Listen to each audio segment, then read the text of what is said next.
experiencia, mi módulo, recordáis que fueron de experiencias que os conté, de cómo había sido mi vida profesional a lo largo de estos 25 años en recursos humanos de los hospitales.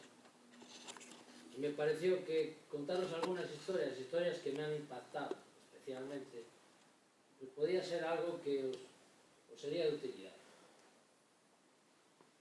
He seleccionado 5 historias, algunas pueden parecer un poco lejanas, otras seguramente os van a resultar muy próximas y espero que las utilicéis y que os sirvan.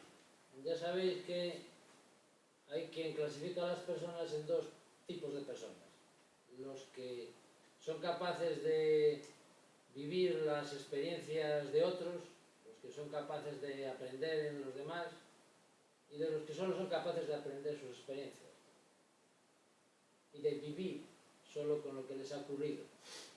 Esos tienen menos vida. Cuando lees libros, cuando ves películas, cuando cuentas historias, cuando oyes historias, vives muchas vidas, te enriqueces muchos más. Cuando te quedas en tu caparazón, pues tu vida no tiene tantas vertientes, no tiene tantas opciones. Y esa es mi propuesta. Para empezar, había seleccionado una música que Raúl ha dicho que está bien, entonces vamos a ponerla y os diré por qué es. Os voy a pedir que hagáis una valoración de cuál es vuestro estado en estos momentos. No hace falta que nos la digáis, pero entre 0 y 10 daros una puntuación. ¿Cuál es vuestro estado de ánimo en estos momentos? Luego vamos a oír la canción con un vídeo por si alguien no es muy auditivo y le llegan más las imágenes, y luego os pediré que chequeéis cuál es vuestro estado de ánimo, cuál es vuestra sensación después de ver el vídeo y después de ver la música. Esto, como os expliqué también en la sesión que tuvimos en el máster, es una forma para recuperar la concentración. Ya sabéis que habitualmente un porcentaje de nuestro ser está en el pasado y otro porcentaje está en el futuro. Entonces no estamos donde físicamente estamos. Eso significa que nos enteramos de un porcentaje pequeñito de lo que ocurre, de que no captamos todas las señales que se están produciendo, y a veces eso tiene consecuencias poco favorables. Es también un sistema para que si alguno, sobre todo de los que especialmente va dirigido como miembros de la promoción, alguno no está aquí, pues que haga un pequeño intento de, bueno, voy a aprovechar estos minutos para venir, y de esa forma que pueda ser más útil, porque con esa intención la he hecho. Espero conseguirlo, pero eso dependerá ya de cada uno de vosotros. Muy bien, pues la selección fue mía. Y Raúl está...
Muy bien, ese es el momento de chequear y decir, mi estado es el mismo, es diferente, es igual.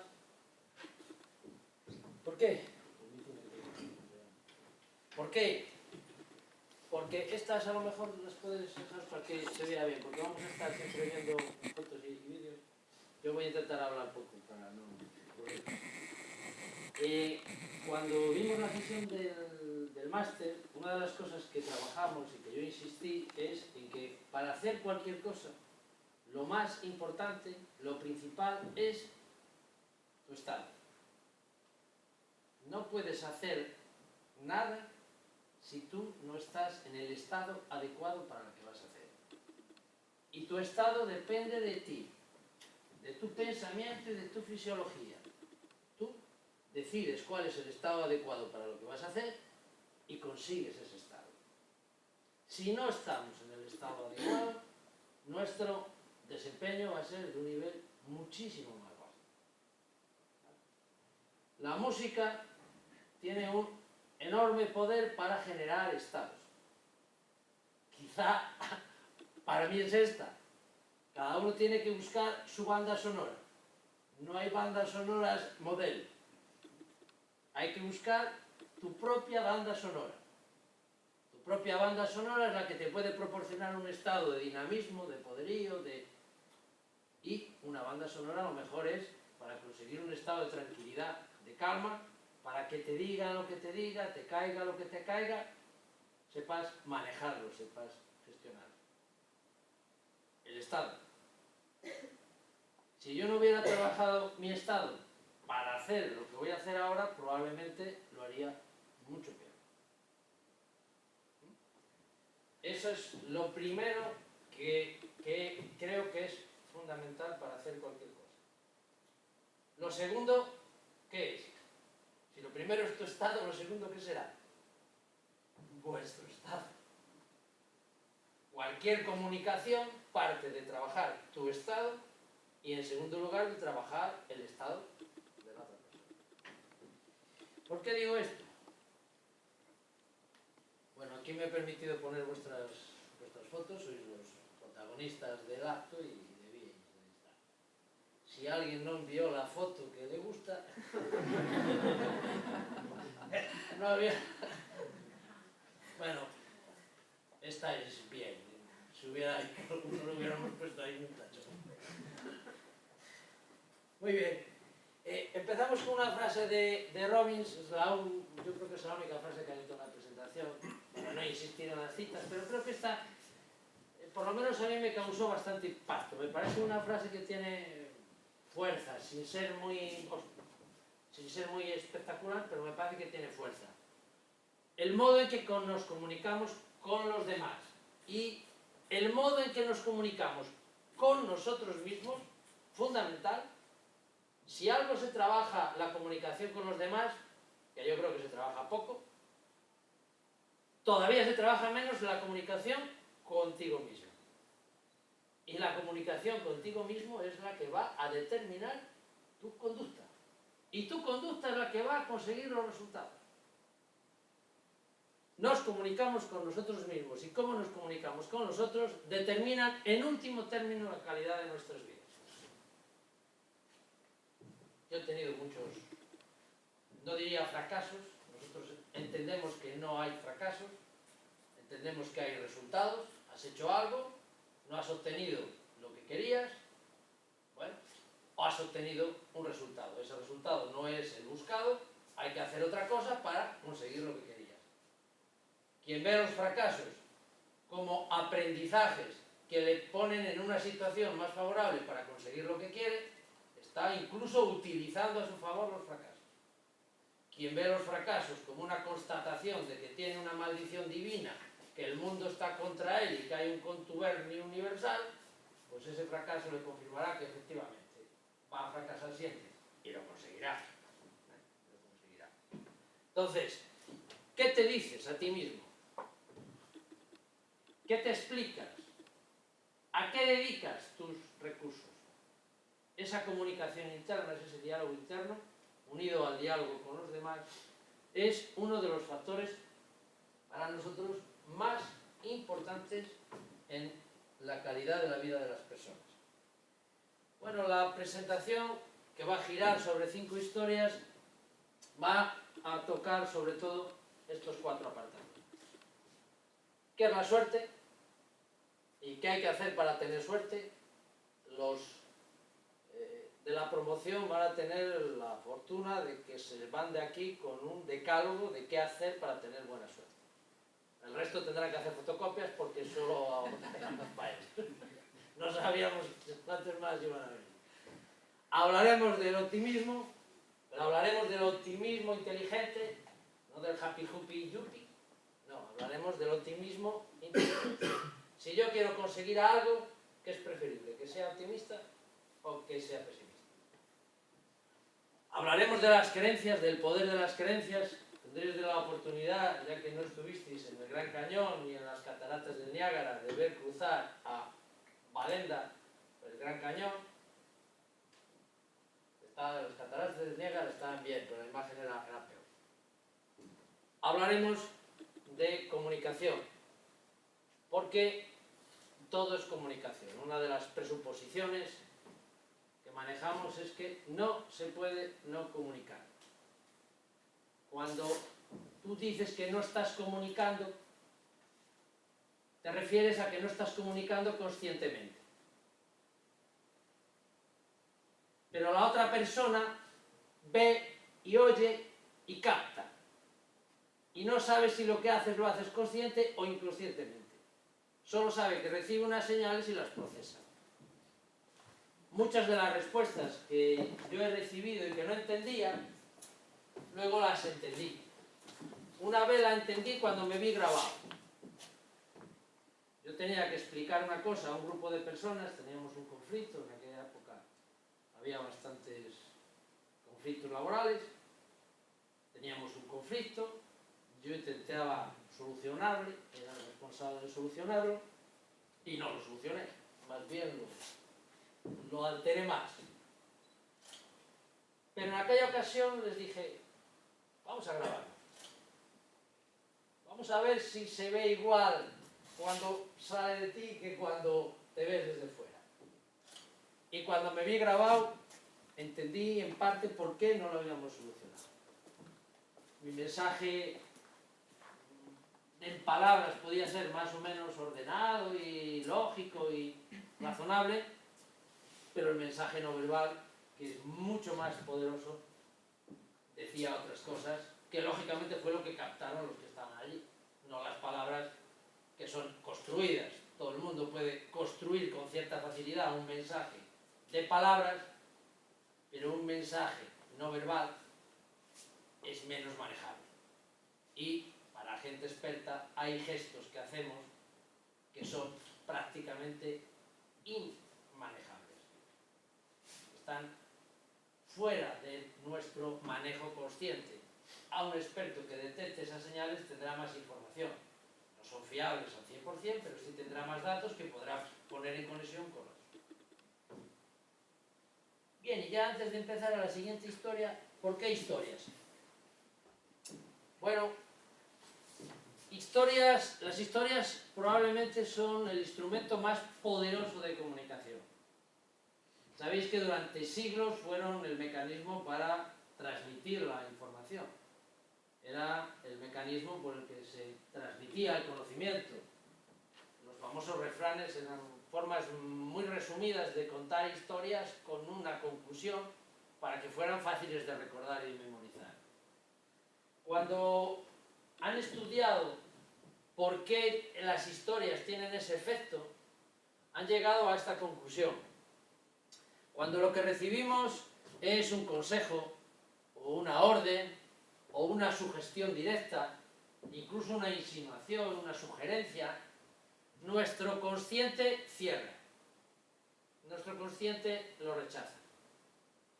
¿Quieres para darme consejos? Sí, eso te valdrá para ti, para que me diera esto, una orden, no lo hago porque me mandas, pero hay una reacción natural de oposición. El consciente se cierra. Sin embargo, han visto que cuando se despista un poco el consciente y se cuentan metáforas, anécdotas, historias, parábolas, se utilizan símbolos, eso se nos queda. Eso se nos queda. Cualquier teoría que os explicáramos hoy, pues la recordaríais un cierto tiempo. Las historias os van a durar mucho tiempo. Yo recuerdo historias de oír a mis abuelos que no se me han olvidado nunca. Por algún motivo eso se queda. Dicen que se queda porque van al inconsciente, que tiene muchísima más capacidad que el consciente, que está trabajando además las 24 horas, y el inconsciente queda ahí, y cuando por algún motivo se activa otra vez, nos acordamos de esa historia. Algo parecido, pues esto es como aquella historia. Y además las historias no son de nadie, son de todos. Cuando damos una orden, un consejo, una sugerencia, es nuestro para el otro. Las historias son de todos, como las parábolas, como las metáforas.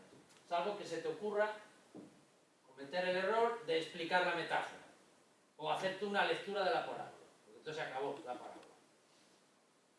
Pero si tú lo cuentas y cada uno saca sus conclusiones, ha convertido esa historia en una historia suya. Incluso he tenido la experiencia de ver a personas contando estas historias o parecidas como que fueran suyas, sin darse cuenta de que, porque las habían reelaborado hasta tal punto que formaban parte de ellos. Bien, por esto me pareció interesante el contar historias. Habéis visto primero a Javi Gómez Noya, supongo que conocéis a Javi Gómez Noya. Yo creo que se debería conocer más a Javi Gómez Noya. Pero creo que es preferible empezar por el equipo Hoy. Seguramente que también conocéis el equipo Hoy. Pero creo que es una historia que también vale la pena.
where Rick first learned of a 5-mile charity road race for a paralyzed teenager.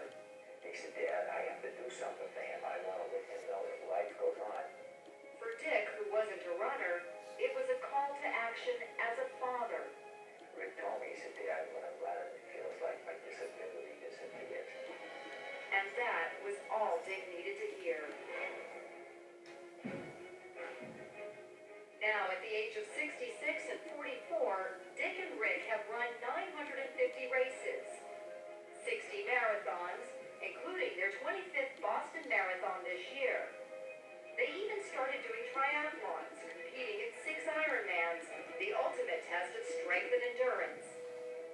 All the way, Dick pulls, pushes, and carries Rick's 110-pound frame over the course of the 2.4-mile swim, 112-mile bike ride, and 26.2-mile run. On this day, we're going for a leisurely stroll. It's a slower pace than you two normally go, right? Oh, this is a nice pace. It's a good break, yeah. But they don't slow down for long. So long as we're still having fun, we're enjoying it, and we're healthy, we're going to continue to. But it's Rick's achievements on the sidelines that are most awe-inspiring. I may be disabled, but I live a very fulfilling life. Not only did Rick graduate from high school, but also from college, earning his degree from Boston University. And he now lives in his own apartment. I have shown to disabled people that they don't have to sit back and watch the world go by. They too can go to school, get a job, and be included in everyday life. The Hoyts' motto is simply, you can, and they've made so many believe anything is possible. He's competing in road races, he's competing in triathlons. And all of a sudden, all these videos are popping up on us. And people are emailing around the world, and it's just a great feeling. I read them an email they recently received, one of thousands, from a perfect stranger. I write this because I'm a father. To my shame, I have been nothing like you, Dick. I have been selfish more than I have been selfless. I'm not raising my son the way I intended to raise him. And up to this point, you could say, I've failed. But yesterday, in a moment's time, I was changed. My heart was broken when I saw how much you must love your son to put yourself through such agony that he might experience the thrill of the race. Yesterday, it became less about me and more about being my children's father. I thank you, sir. You hear this over and over again. It clearly is, it touches you every time. It really does. You're more than a father. I mean, you are a hero to so many. And most importantly, you're a hero to Rick. Yeah, I just think of myself, and I just love my family. And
Muy bien, el equipo Hoy.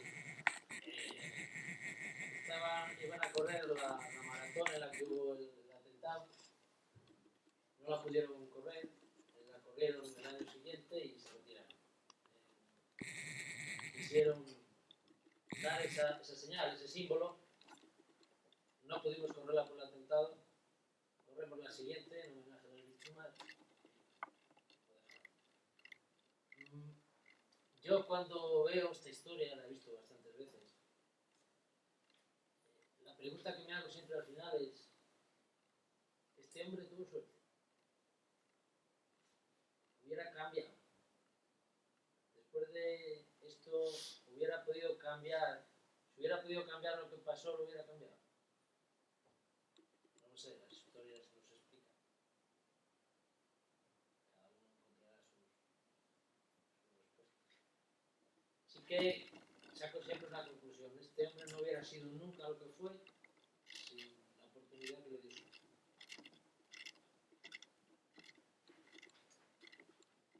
Bien, pero esto está muy lejos y cuando pones esto te dicen, va, pero es que son los americanos. Bueno, pero este no es americano. Este es el mejor triatleta de la historia.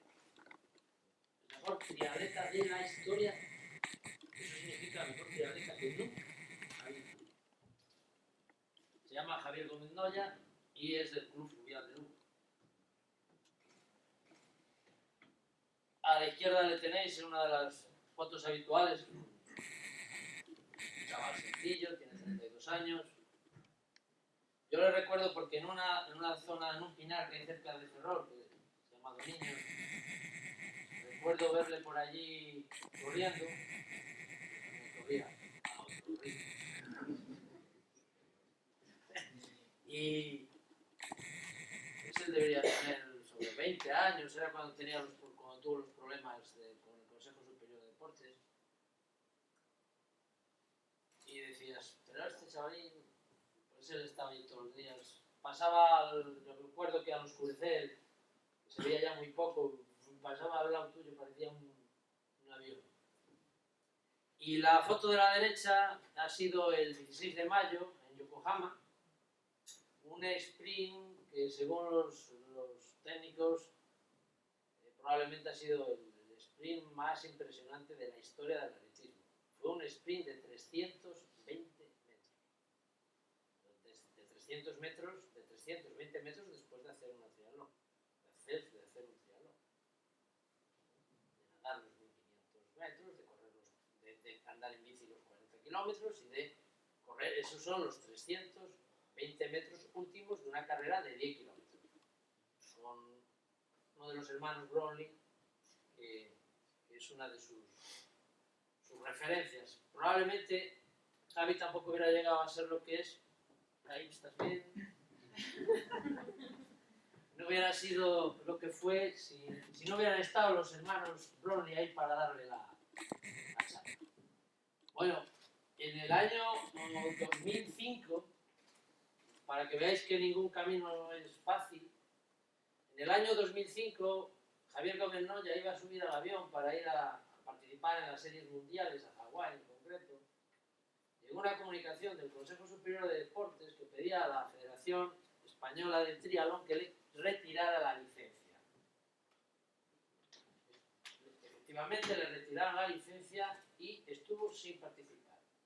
Según los médicos de la federación, tenía un problema cardiológico que le hacía incompatible con la práctica del deporte. Gracias a su empeño y a su fuerza y a su capacidad de superación, no hizo caso de esos informes, buscó otros y en la Universidad de San Jorge, en Inglaterra, el doctor McKenna garantizó que estaba en condiciones de poder realizar cualquier práctica deportiva. Con los controles, pero que no había ningún problema para que realizara la práctica deportiva. Estamos hablando, ahora tiene 32, me parece, pues esto era hace 10 años, tenía 22 años. Todavía no había empezado había tenido buenos resultados, junior, juvenil, pero no había todavía nada. Si se hubiera quedado ahí, pues nunca hubiera sido nada. Pero él no aceptó ese veredicto. No aceptó ese veredicto y en el 2014 Javier Gómez Noya es considerado el mejor triatleta de la historia del mundo, con 4 campeonatos mundiales. Cuando los campeonatos mundiales antes eran a una sola y ahora son las series. No sé si estuvisteis, a lo mejor alguno estuvo, eso es en Lugo, Hotel Lázaro, me parece que se llama. Según el Progreso de Lugo, esta es una información del Progreso de Lugo del 2 de octubre del 2014. Ahí solo he puesto lo que él dijo un poquito, pero según el Progreso había sido una cena multitudinaria, calurosa y multitudinaria, dice el Progreso. Lo más importante para mí es como Javier Gómez Noya dice: tuve muchos reconocimientos en varios sitios, pero este es el que más ilusión me hace, porque es con la gente de mi club. Aquí es donde crecí como triatleta y en todos los niveles. Estoy muy feliz de poder compartir con ellos mis éxitos. De Lugo, octubre de 2014, hace unos meses. No fue fácil tampoco para él, y tampoco era el... No hace falta ir a Estados Unidos para encontrar modelos, referencias. Muy bien. Y aquí os presento el protagonista de la tercera historia. Este es Eusebio. Podéis ver que su vida probablemente no ha sido precisamente muy satisfactoria, pero yo lo considero uno de los filósofos más relevantes que he conocido. No he conocido a muchos, pero de presencia de los más relevantes. Este era taxista y cuentan una historia de él que a mí siempre me impactó mucho. Los que ya tenemos años recordamos que antes en los pueblos, un pueblo pequeño y sin río, recordábamos que en los pueblos cambiaba bastante el maestro y en mi pueblo en concreto lo tenían que ir a buscar a Medina de Río Seco, que está a 35 kilómetros, y el alcalde, cuando le llegaba del ministerio que venía el maestro nuevo, le decía a Eusebio, que era el taxista, que le fuera a buscar. Entonces Eusebio tenía un 1500 de aquellos antiguos, cogía el 1500, iba a Medina de Río Seco, que era donde llegaba el tren, a Río Seco llegaba el tren, llegaba con el 1500, se le subía y lo traía para el pueblo. Ya estábamos todos los muchachos ahí esperando a que llegara Eusebio con el... Contaba que el primer maestro que llegó le dijo: usted lleva muchos años aquí. Y dice: yo nací aquí, soy de aquí toda la vida. Y dice: ¿y cómo es la gente de este pueblo? Y Eusebio le decía: ¿cómo era la gente del pueblo que ve usted? Oh, eran desconfiados, agarrados, siempre buscando problemas. Horrible. Y Eusebio les decía: pues aquí, igual. Volvió, cambiaban mucho, eran pueblos pequeños, iban de pasada. Volvió otro maestro, don Lando, y don Lando repitió la operación. El alcalde le dijo: Eusebio, ya sabes, a Río Seco por el maestro. Eusebio cogió sus 1500. Y ahí estaba don Lando en la estación. subió al taxi y por el camino, usted lleva muchos años aquí en este pueblo, toda la vida, yo nací aquí. ¿Y cómo es la gente de este pueblo? ¿Y cómo es la gente de su pueblo, del que viene usted? ¿Cómo era? Unos rácanos, unos pejigueros, unos desconfiados, fatal. Pues en este pueblo, exactamente igual. Igual. Rolando estuvo 2 años y finalmente se fue. Y otra vez Eusebio tuvo que ir a buscar al maestro a Belseco. El nuevo maestro llegó, se subió en el taxi, Eusebio inició el itinerario y también, cuando llevaba medio camino, él dice siempre cerca de un pueblo que se llama Berrueces, le dijo: oiga, usted lleva mucho tiempo aquí. Toda la vida, yo nací aquí. ¿Y cómo es la gente de este pueblo? Eusebio repitió su... ¿Y cómo es la gente del pueblo que viene usted? Ay, una gente maravillosa, adorable. Me hicieron una fiesta de despedida. ¿Cuánto sentí tenerme que ir de ese pueblo? Era una gente maravillosa. Y Eusebio dijo: pues en este pueblo, igual, exactamente igual. Exactamente igual. Ese maestro estuvo 50 años y se jubiló en ese pueblo.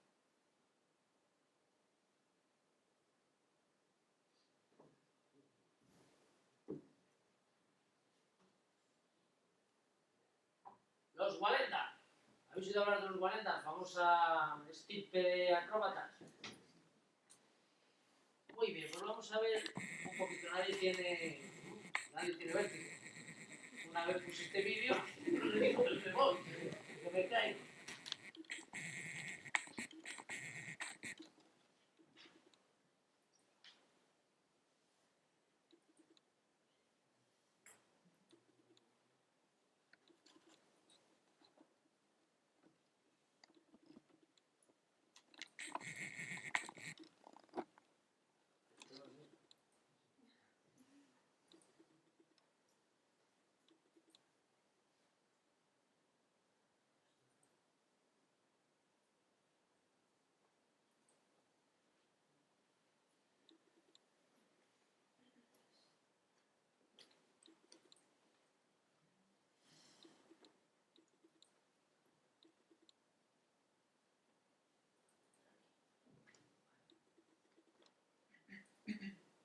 Now we have the latest death-defying feat by Nick Walenda.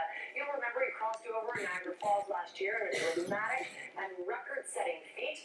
Well, now he's done it again, except this time he walked 1,500 feet over a gorge near the Grand Canyon in Arizona late Sunday. No safety net, no harness, and high winds whipping all around him.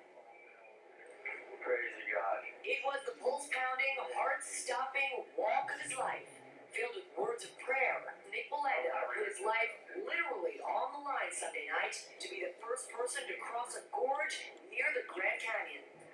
Tell me to relax, Lord. With no safety harness, just his skill and balance, the 34-year-old inched his way across Hellhole Bend, an area known as the Little Grand Canyon just east of the Grand Canyon National Park. It's kind of hard to relax under 1,500 feet above a canyon. Walenda was slow and steady, surviving on just a 2-inch wide cable, 1,400 feet long. That's more than a quarter of a mile, and 1,500 feet off the ground, higher than the Empire State Building. Winds are way worse than I expected. Battling winds of up to 30 miles an hour, there was no shortage of nail-biting moments. Jogging and hopping the last few steps, emotions flooded to the surface after Walenda made history again. It took every bit of me to stay focused that entire time. After his big finish, his way across hell, the 34-year-old inched his way. Muy bien. ¿Creéis que... Bueno, este es Nick Walenda, su abuelo era Kurt Walenda. Karl Walenda. Karl Walenda cayó cruzando unos rascacielos en Puerto Rico. Nick es el nieto, en homenaje a su abuelo. abuelo empezó a hacer también este tipo de cosas. Ha cruzado la Sexta Avenida, en Chicago otros rascacielos, en Niágara, esto es el Cañón de Colorado. ¿Creéis que cuando está ahí Nick tiene alguna duda de que va a cruzar?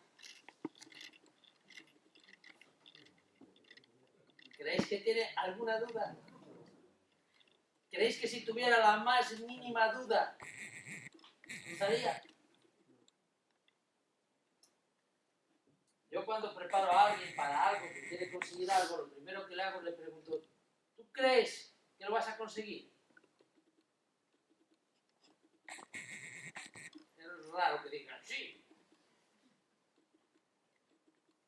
Recuerdo que a unos opositores estaban preparándose una oposición y les pregunté, en la primera día de clase, estaban preparando una oposición para el cuerpo superior de la Junta.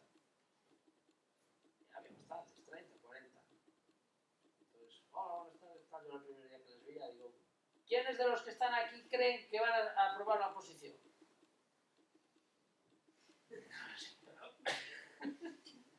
No levantó la mano ni uno. Y dije, muy serio, pues creo que lo mejor que pueden hacer ustedes es ir a la secretaría y que les devuelvan el dinero porque no veo posibilidad. Me dijeron, ¡oh! ¿Cómo? Digo, señores, para conseguir algo, lo primero es creer que lo vas a conseguir. Y las creencias no admiten a medias. Es como estar embarazada. O se está, o no se está. O te lo crees, o no te lo crees. Si te lo crees, tus probabilidades de conseguirlo son mucho mayores. Si no te lo crees, a lo mejor lo consigues. Pero tu margen de competitividad, tus posibilidades han disminuido muchísimo.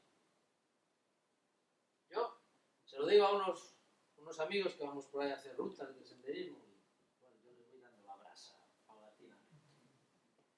Y todo eso que dices es una tontería, eso no, eso. Entonces, estábamos pasando por un camino y había ahí un bancal. Habían quitado unas berzas y patatas y estaba el campo sin hacer, ¿no?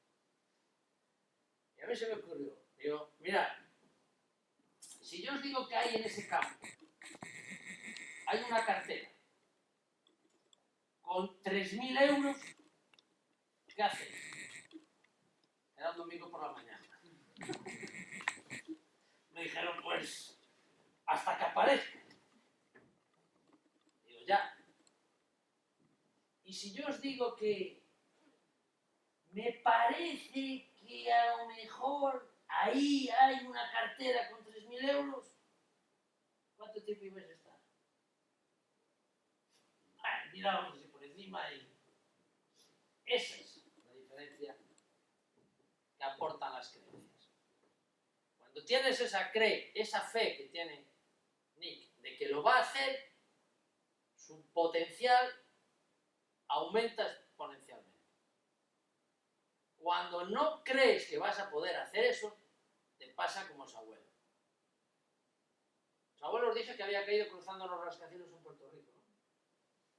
Bueno, cuando le preguntaron a la señora Valenda si había notado algo raro, porque de aquella Carl Valenda creo que tenía 72 años. No os pongo las imágenes porque son desagradables. Debía tener sobre 72 años, ya tenía poco pelo y un aspecto anciano. Pero había estado cruzando rascacielos hasta hacía muy poquito tiempo. Cuando le preguntaron a la señora Valenda, ¿qué ha pasado? A esta edad, con esa experiencia, ¿qué es lo que ha ocurrido? ¿Ha notado usted algo raro? Dice, aproximadamente hace 2 meses soñó que se caía. Y a partir de eso empezó a vigilar los anclajes, a repasar los amarres, a mirar los cables, a preguntar quién estaba de seguridad, a ver qué mecanismos teníamos para la emergencia.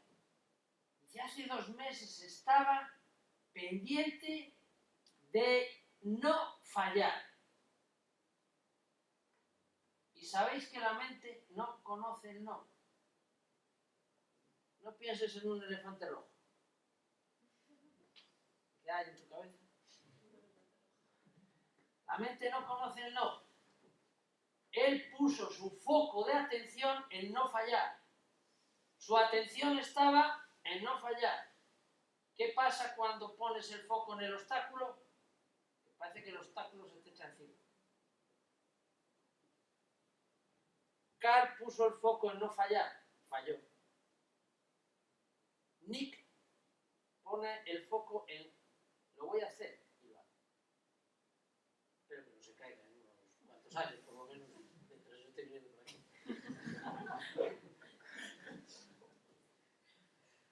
Cuando yo les explicaba esto a los opositores, uno me dijo, sí, eso que dices tú es verdad, claro, pero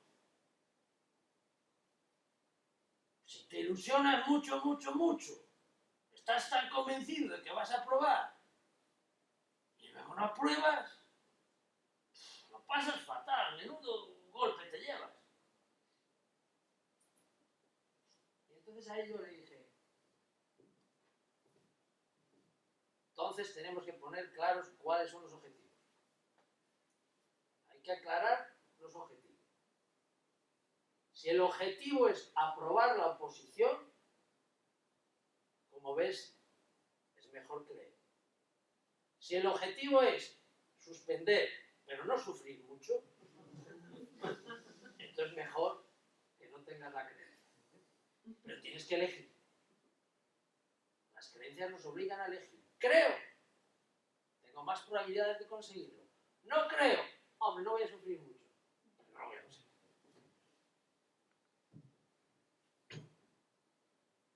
Muy bien, los vales.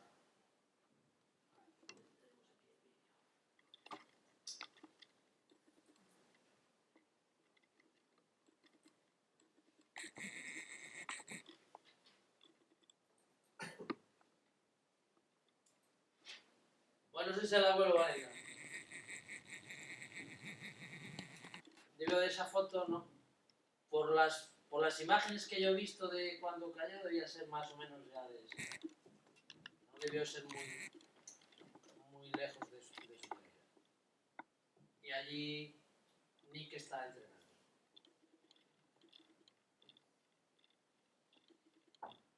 Bien, se nos van acabando las historias, pero esta es poderosa.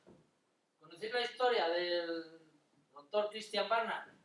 Es así, ¿no? La de Christian Barnard, sí. La de Hamilton Mackie, menos. Bien.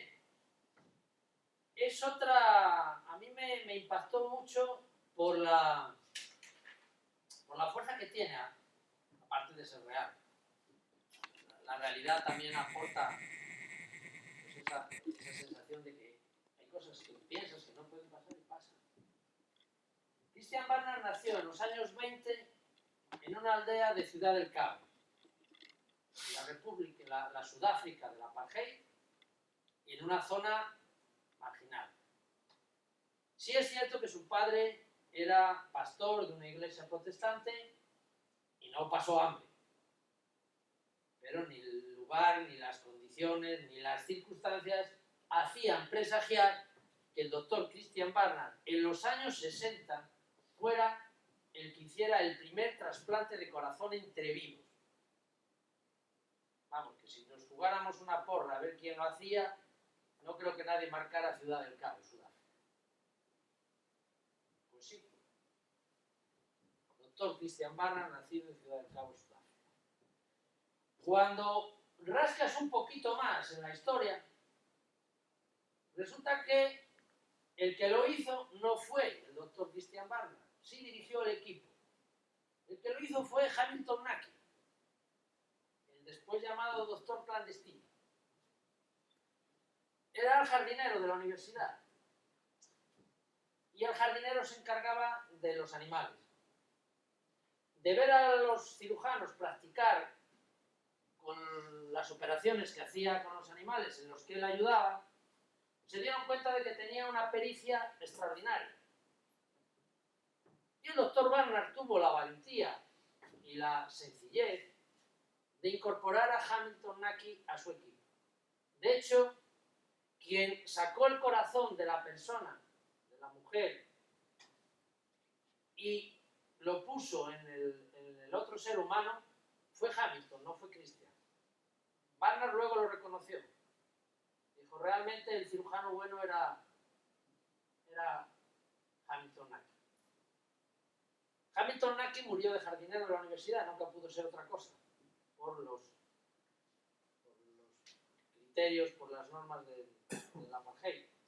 Finalmente el presidente Mbeki se lo reconoció y le dieron un doctorado honoris causa en la Universidad de Ciudad del Cabo. En las fotos de las operaciones siempre le ocultan. Hay una foto de una operación que se ve allí uno como un poco negro, nosotros tapando. Porque si llegaba alguna revista internacional que no... pues que como salga el negro, cuando vamos a Sudáfrica nos cuelgan a todos. Estaba terminantemente prohibido que un negro fuera médico. Bien, el doctor Barnard, nadie pensaba que iba a poder conseguir lo que consiguió él en esas circunstancias, lo consiguió. Dicen que influyó mucho que un hermano suyo murió de un problema cardíaco y eso fue lo que le sirvió de estímulo para dedicarse con más empeño a la cardiología. Y Hamilton Mackie fue una oportunidad que tuvo el doctor Barnard también, en la que con riesgo, porque era riesgoso que en aquella época en Sudáfrica que una persona de color participara en el equipo quirúrgico y le dejaran hacer lo que hacía. Y tuvo después también la sencillez y la humildad de reconocer públicamente, cuando ya no había peligro, que el bueno era Hamilton Mackie. Mejor que te operara él, no el doctor bueno. Él simplemente, os vamos a decir el título, y que yo creo que tiene una enorme fuerza. Tiene una enorme fuerza porque él lo dice. Claro, cuando alguien dice, si piensas que estás vencido, lo estás. Si piensas que no te atreves, no lo harás. Si piensas que te gustaría ganar, pero no puedes, no lo lograrás. Si piensas que perderás, ya has perdido. Porque en el mundo encontrarás que el éxito comienza con el pensamiento de la persona. Todo está en el estado mental. Porque muchas carreras se han perdido antes de haberse corrido. Y muchos cobardes han fracasado antes de haber su trabajo empezado. Piensa en grande y tus derechos crecerán.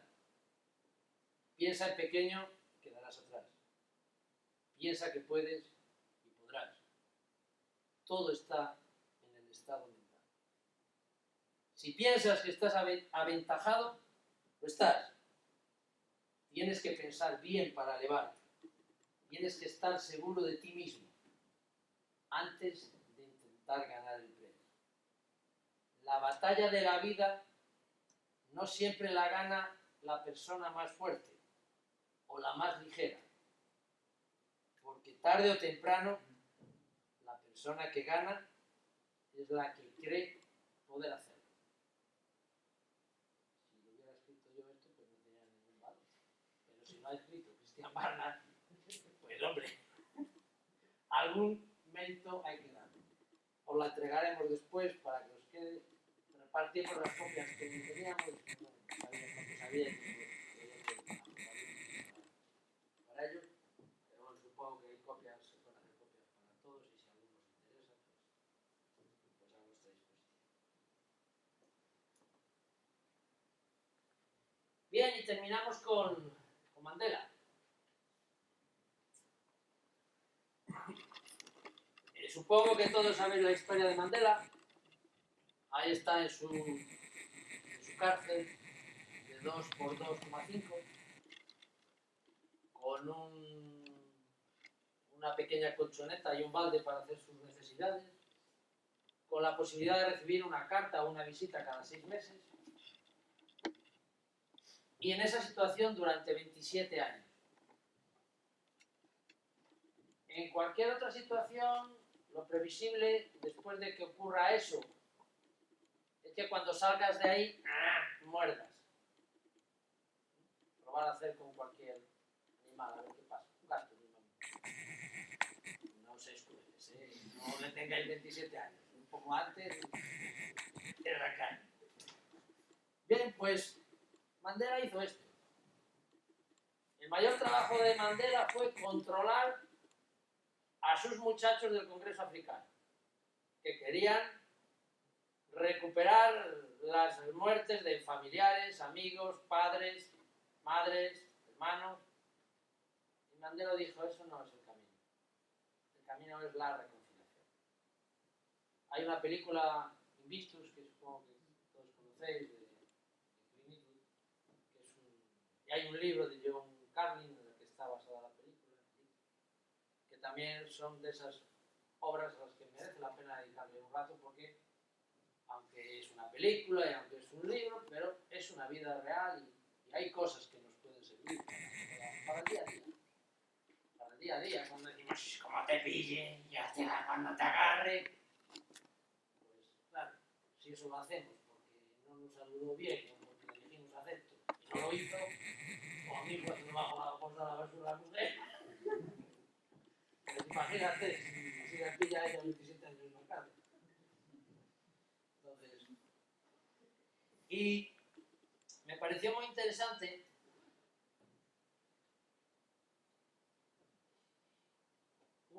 un poema también, cortito, tranquilos, ya vi ahí momentos de un poema muy sencillo,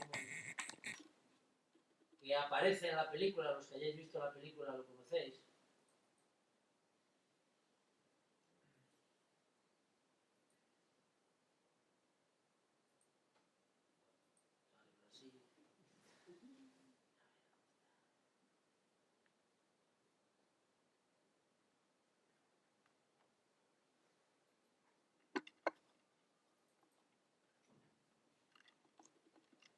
Es un poema de Henley que se dice que fue uno de los referentes en los que Mandela se apoyó para conseguir aguantar los 27 años que consiguió y estuvo en la cárcel. La voz no es la de Mandela, tampoco es la de Morgan Freeman. En realidad la voz es la de Pepe Mediavilla, que ha sido el que ha doblado todos estos años a Morgan Freeman.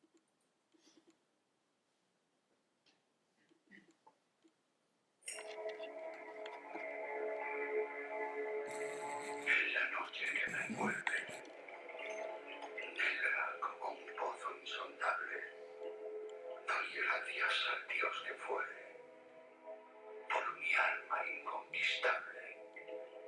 En las garras de las circunstancias, no he gemido ni llorado ante las puñaladas del azar. Si bien he sangrado, jamás me he postrado. Más allá de este lugar de ira y llantos, acecha la oscuridad con su horror. No obstante, la amenaza de los años me halla y me hallará sin temor. Ya no importa cuán recto haya sido el camino, ni cuántos castigos lleve a la espalda. Soy el amo de mi destino.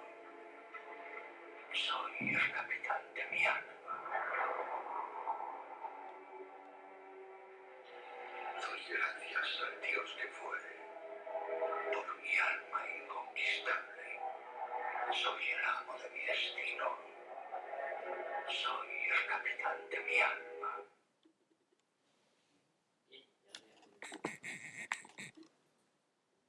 Lo que más me sorprendió siempre, lo que más me impactó de este poema de Henley, por eso cómo Mandela, durante esos 27 años, en esa cárcel de 2x2, en esas condiciones, sigue pensando que es él el que dirige. Sigue creyendo que tiene poder. Sigue creyendo que es el dueño de su destino. Cuando nosotros en muchas ocasiones, a la más mínima, decimos, total, no vale la pena, una confabulación mundial, es que yo no me tengo manía, no sé qué. Él creía que tenía el poder sobre su destino, el dueño de su alma, el capitán de su destino. 27 años en una celda de 2,25 metros,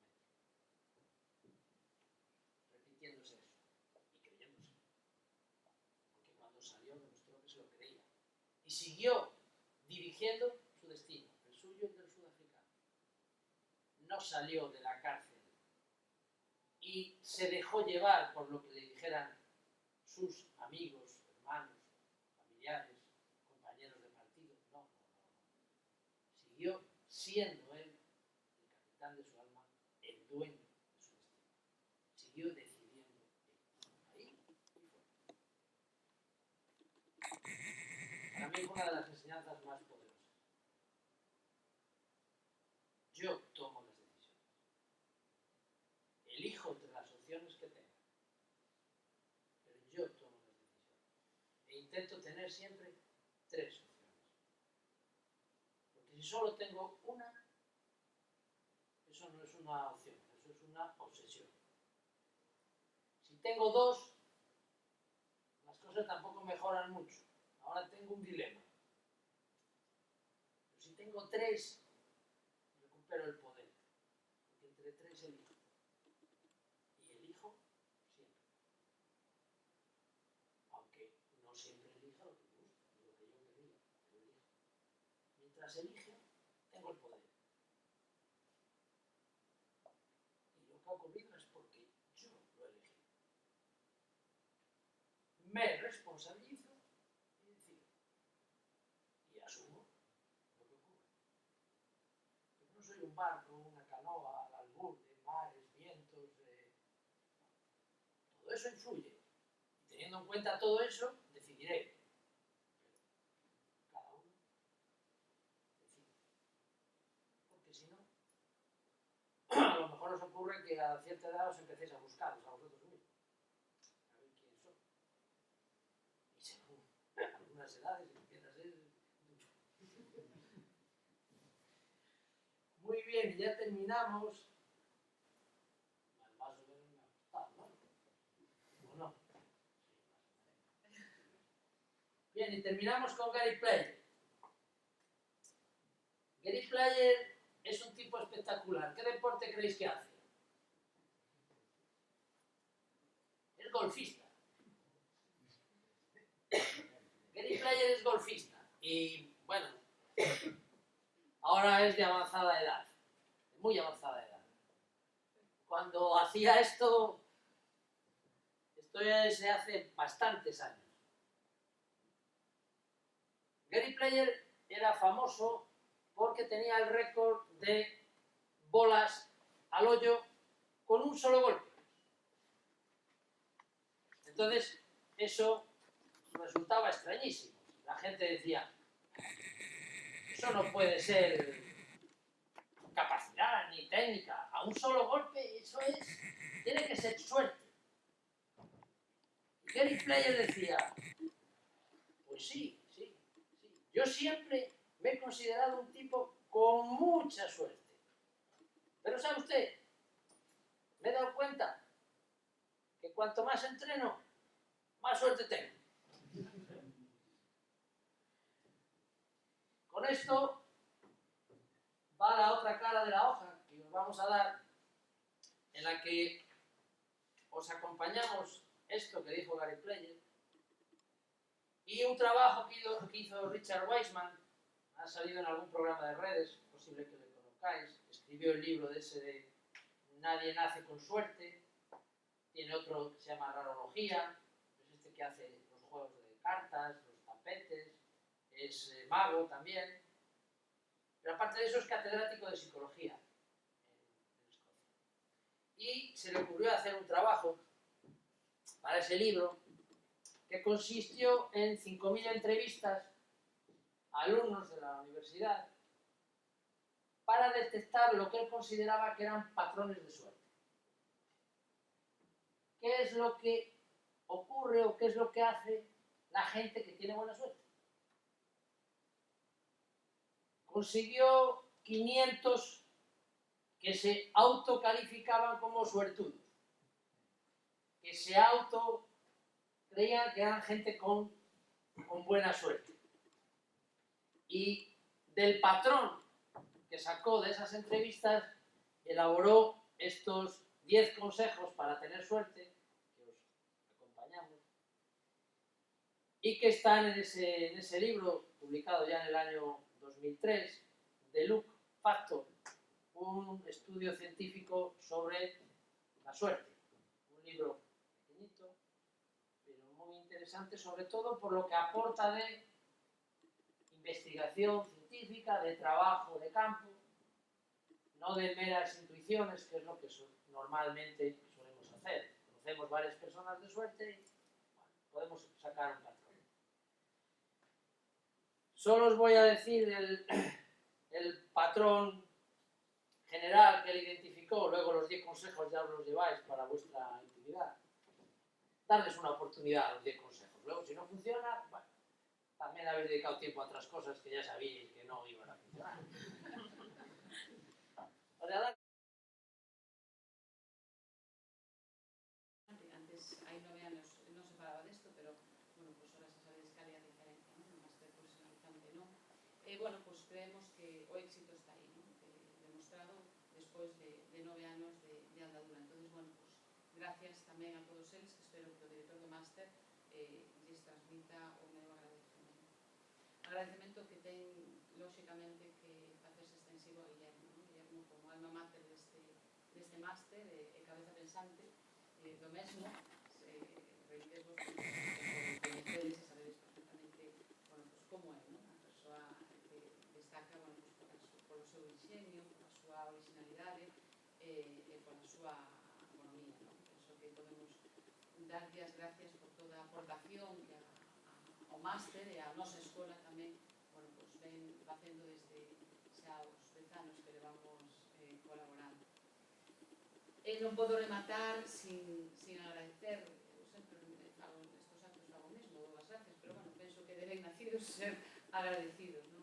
Agradecer as institucións que nos apoian. Este máster moitos anos non se podería levar a cabo se non fora por esa colaboración que temos desde o principio do progreso periódico da nosa cidade, que, bueno, pues, dunha forma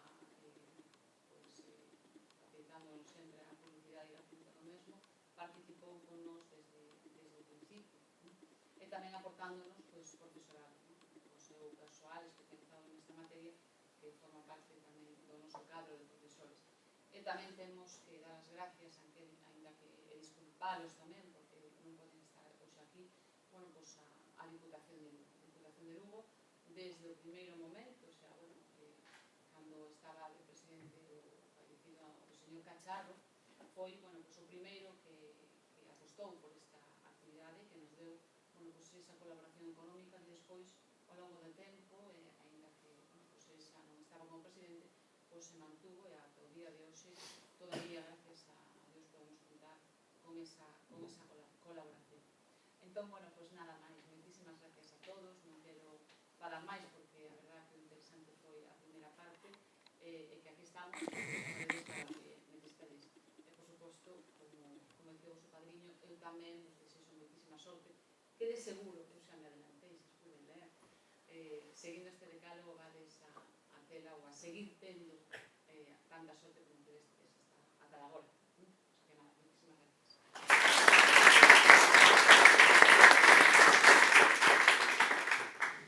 Ten a palabra a continuación don Guillermo Álvarez, director do máster Pablo Fabio.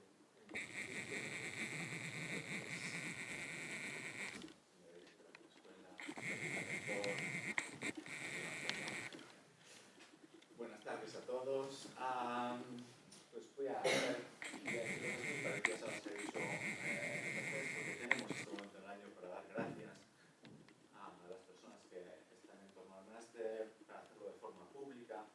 y la verdad es que me apetece mucho poder hacerlo, ¿no? Y comienzo dando gracias a Mercedes, primero por esas palabras que ha dicho, que lamento mucho no haber grabado, porque en esos momentos...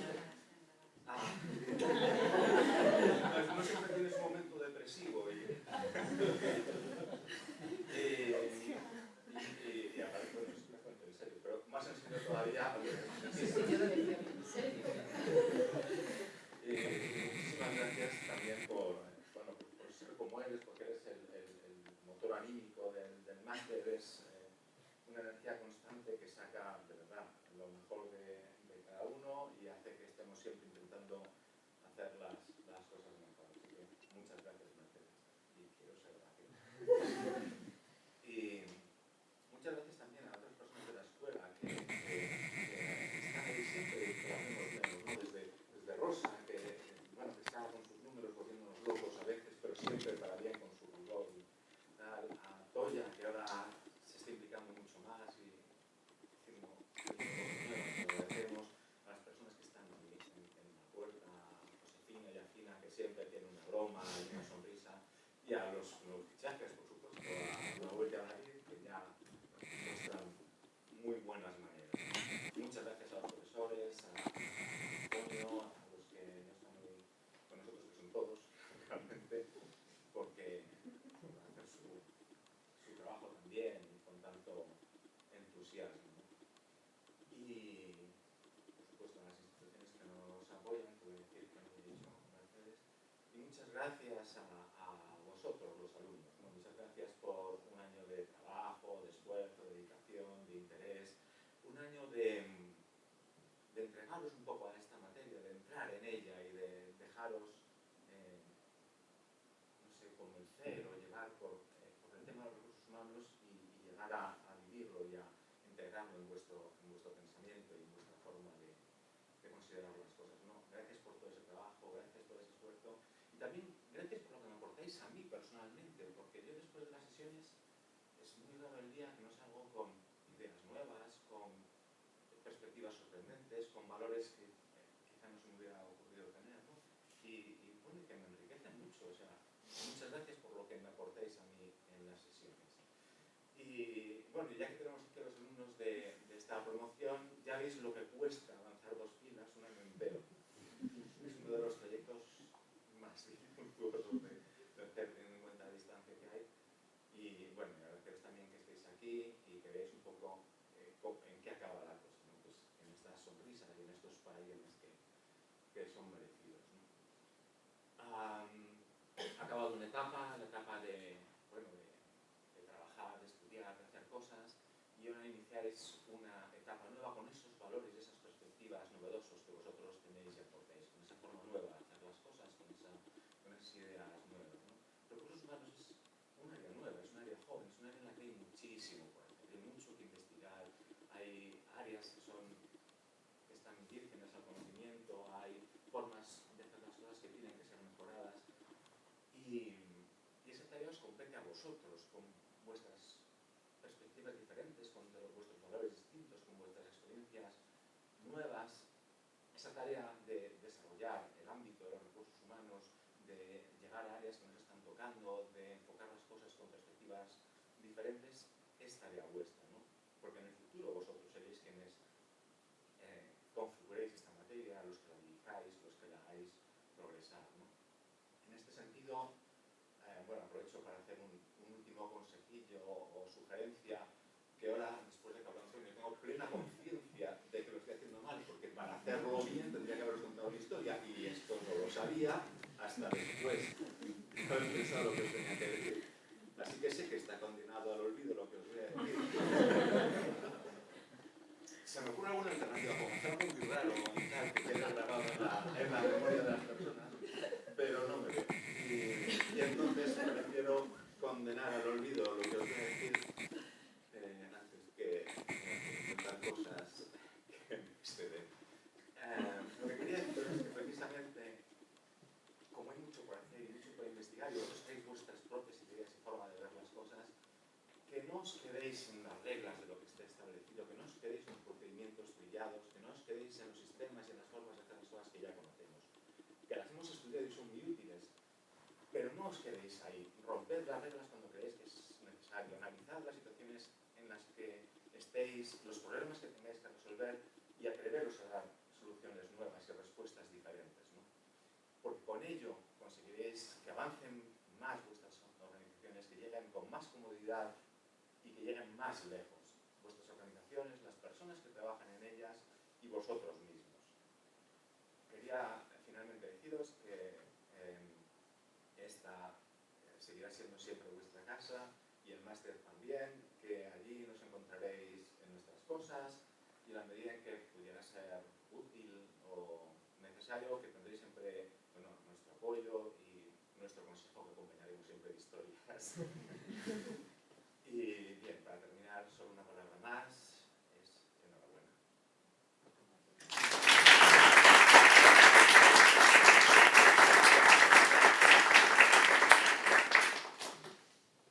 Muchas gracias, director, señora directora del centro, señor conferenciante. Bueno, como habéis dicho la directora, mi primera experiencia en este centro de relaciones laborales, la verdad es que todo era mucho lunes antes de que pasaría, pero en la línea de la conferencia que tenemos, realmente una experiencia muy gratificante, porque después de escuchar presentaciones tan excelentes como la que nos hizo Antonio, pues la verdad me dan ganas de explicar. Porque además es un tema que la sección universitaria sabe la importancia que tiene, porque a mí la formación me enseñé y también dirige cualquier tipo de planta, máquinas, las instalaciones, os recursos materiais, sabe máis ou menos unha vez que domina, teña a súa complicación, como van a responder, pero os recursos humanos quizás é a parte máis delicada, máis delicada de manexar, e cando estamos con unha institución como a universidade, onde partimos, bueno, parte das dimensións de que tengamos a Santiago de Compostela, que presente un alta porcentaxe, temos ahora mismo en torno de 1.100 profesores con estudios superiores, todos premios Nobel en potencia, pues estos recursos son todavía máis complicados de manejar, ¿no? De ahí que unha lección como a que os recibimos nos vai a ir moi bien para o día a día de gestionar o campus de Lugo, que é a miña misión en concreto, dado que me ocupo da coordinación do campus. Bueno, felicitar a Antonio pola presentación, felicitar ao director polo traballo, porque todo eso aquí unha promoción unha seguinte promoción despois a lei co Radego para a seguinte edición, e que isto, bueno, o mellor exponente dun traballo ben feito, porque como dixo a directora, isto é un máster que basicamente se nutren de todas as experiencias que pasan por aquí, que tendrán as seguintes, de que a experiencia foi satisfactoria, non satisfactoria, de si isto non está servindo para a miña futura dedicación laboral, o ser un máster como un máster propio, ¿no? Un máster sen unha regulación oficial, que non vos conduce a un título oficialmente reconocido, e que o seu principal valor vai a ser porque vais a sacar de él para a vosa futura vida profesional, ¿no? Entonces, isto é o mellor exponente de que o traballo se está facendo. E, bueno, por último, tamén felicitar a directora do centro, dado que son plenamente consciente que, igual que o campus de Lugo está pasando por problemillas, por dificultades para continuar a súa andaina, pues este centro tampouco é unha excepción, ¿no? E que co seu tesón, o seu empeño e a súa dedicación está conseguindo sacar para adiante pues a xestión dun centro adscrito da universidade, que non é nada fácil. Nos, por nosa banda, como ben sabes, estamos a súa disposición, estamos, desde que chegamos, pois empeñados tamén e confiados en superar este momento difícil que atravesa tamén pues, toda a sociedade, pola situación económica que pasamos, e estamos plenamente confiados en que imos a superar, porque estamos en unha cidade estupenda, en Lugo, en un campus excelente, dos millores que ten o sistema público de ensinanza aquí en Galicia, e onde máis tamén estou plenamente confiado en que temos uns moi bons recursos humanos, tanto nos estudantes, no personal de administración de servicios e no profesorado que ten as distintas titulacións. Por eso creo que